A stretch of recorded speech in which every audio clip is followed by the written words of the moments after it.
भरद्वाज जी राम कथा प्रारंभ करते हुए कहते हैं कि राम कथा चंद्रमा की किरण के समान है और इनका पान वही करते हैं जो संत होते हैं। और संत ऐसे नहीं, शशि किरण वही प्राप्त कर पाता है जिसका हृदय चकोर की तरह होता है। जिन संतों का हृदय चकोर के समान होता है वही राम कथा को श्रवण कर पाते हैं। ये बात याज्ञवल्क्य जी ने भरद्वाज जी से बताई। और भरद्वाज जी से कहा कि महर्षि, आपने जो प्रश्न पूछा है कि राम कवन पूछो प्रभु तो ही, ये प्रश्न पहली बार नहीं पूछा गया। इस प्रश्न को भरद्वाज जी से पहले भी पूछा गया है। आइए उस कथा की ओर चलते हैं कि आखिर वो समय कब आया जब भरद्वाज जी से पहले ये प्रश्न पूछा गया। बाबा तुलसीदास जी लिखते हैं रामचरितमानस में,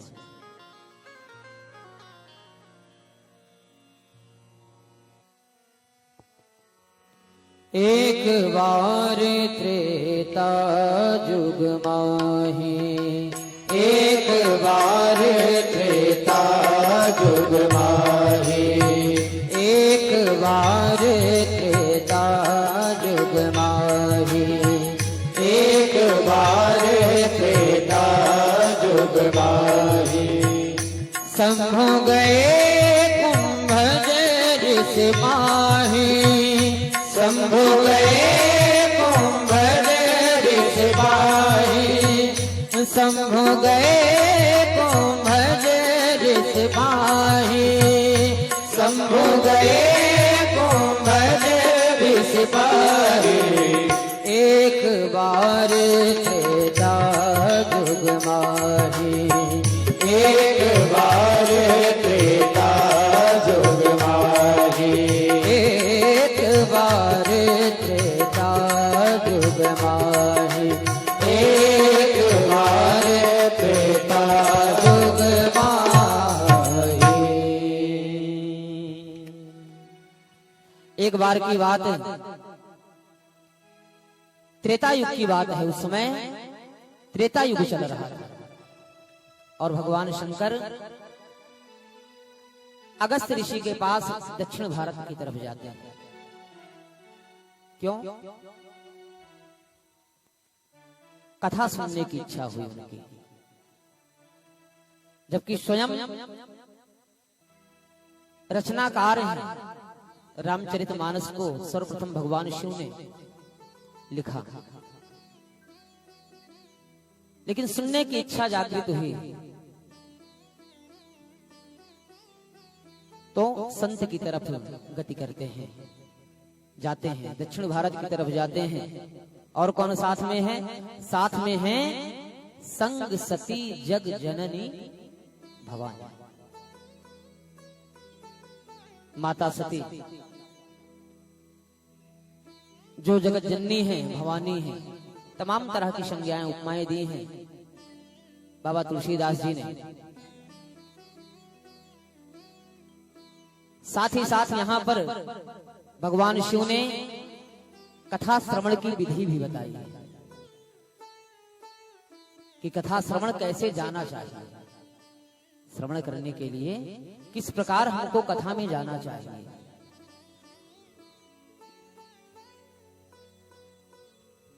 आज तो ऐसा होता है कि पतिदेव घर में बैठे रहते हैं, पत्नी कथा सुनने जाती है। कभी पतिदेव आ गए तो पत्नी घर में।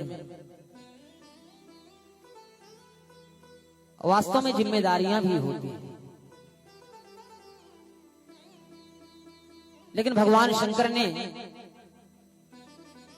ये बताया कि कथा श्रवण करने जब भी जाए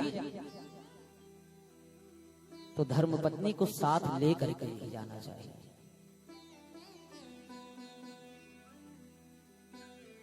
ये कथा श्रवण करने का नियम है। लेकिन आज इतने कार्य हैं व्यक्तियों के पास कि आप अकेली चली जाओ, मैं कल चला जाऊंगा, ऐसा ही होता है।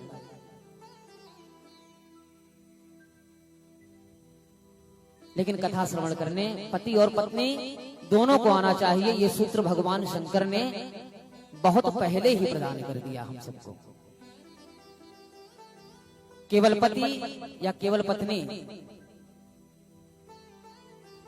ये जाए तब भी कोई बात नहीं है, आना चाहिए, जैसे समय हो वैसे करना चाहिए। लेकिन नियम जो है यही है कि पति पत्नी दोनों साथ में जाएं कथा श्रवण करने।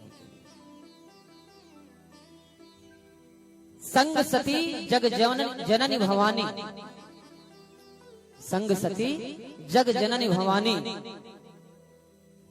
जब वहां पहुंचे तो पूजे ऋषि अखिलेश्वर जाने। आज हमारे आश्रम में अखिलेश्वर जो अखिल ब्रह्मांड के एकमात्र अधिष्ठाता हैं भगवान शिव, वो पधारे हैं। उनकी पूजा और वंदना किया। उनकी पूजा और वंदना कुंभज ऋषि ने किया, अगस्त्य जी ने किया। अच्छा, एक बात ये बताइए कि कथा सुनने कोई जाए तो व्यास जी जो कथा सुनने आ रहे हैं उनकी पूजा करें तो बढ़िया है, कि व्यास जी की पूजा जो कथा सुनने आ रहे हैं वो करे तब बढ़िया है?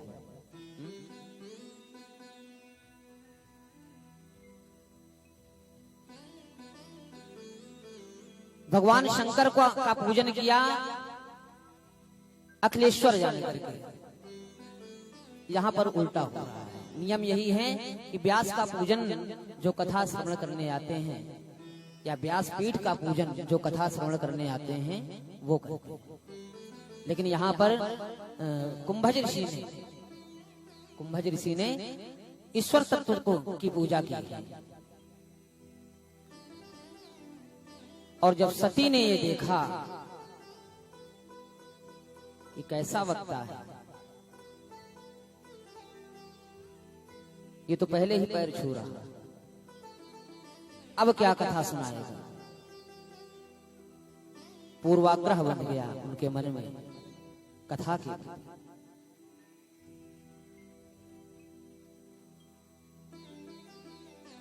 और जब कथा श्रवण के पूर्व व्यक्ति के मन में आग्रह बन जाता है कि ये क्या कथा सुनाएंगे, जो भाव बन गया फिर उस भाव में वो व्यक्ति बह जाता है। फिर वो कथा में नहीं बह सकता, वो अपने ही भाव में बहेगा, क्योंकि कथा के प्रति उसके मन में तर्क प्रारंभ होगा। यही काम सती जी ने किया।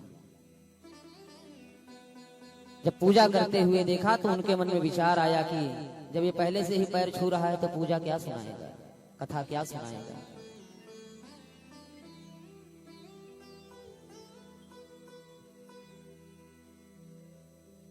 राम कथा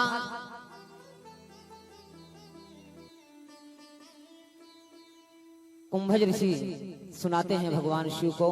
कथा को पूरी तरह सुनाया, लेकिन कथा केवल भगवान शिव ने सुनी, माता सती ने कथा नहीं सुनी। उनके मन में तो तर्क चलने लगे। तो बाबा तुलसीदास जी ने लिखा, क्या लिखा?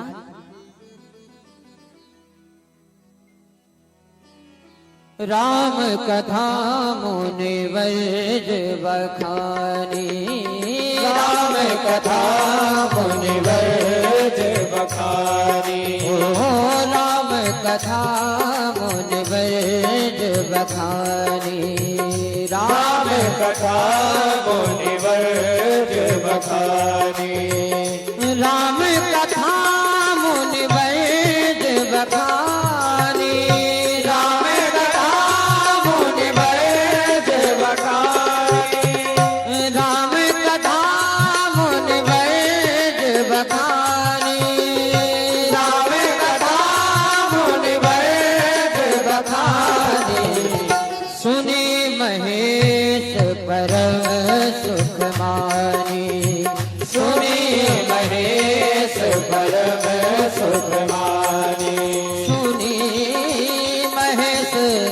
परम सुख माने, सुनिए महेश परम सुख माने।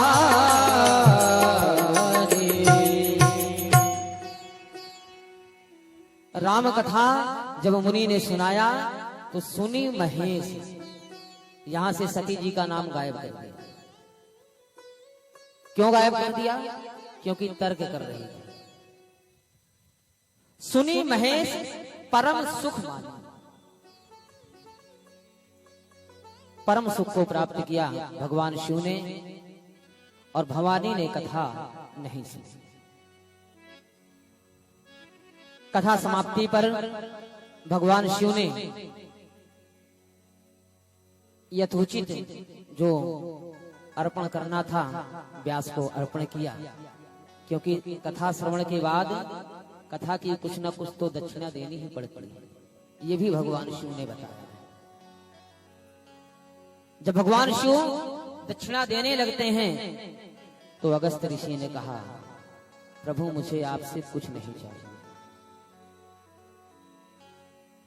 मुझे आपसे कुछ नहीं चाहिए। भगवान शिव ने कहा, कुछ तो ले लो, कुछ तो मांग लो।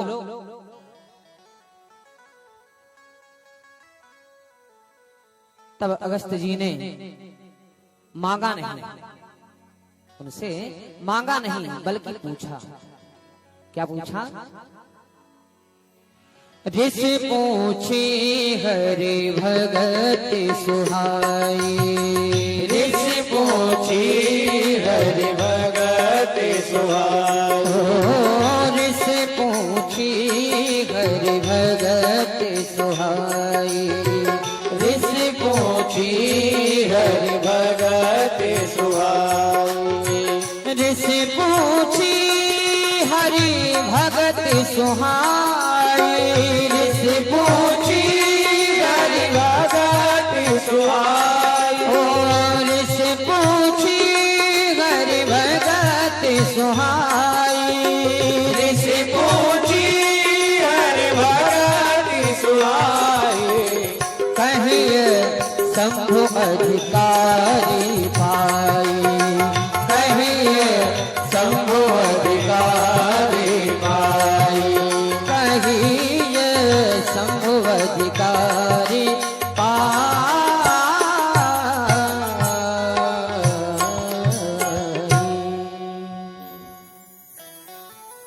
भगवान श्री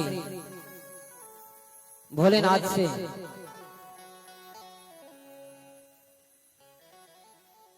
कुंभज ऋषि ने, अगस्त्य ऋषि ने कहा, प्रभु मुझे भक्ति के विषय में, भक्ति के विषय में कुछ बताइए। ये कुंभज ऋषि ने मांगा। और भगवान शिव ने, जब उन्होंने जाना कि ये भक्ति के विषय में जानने के अधिकारी हैं, तब भगवान शिव ने उनको भक्ति का दान दिया है। जीवन में दान का बहुत महत्व है।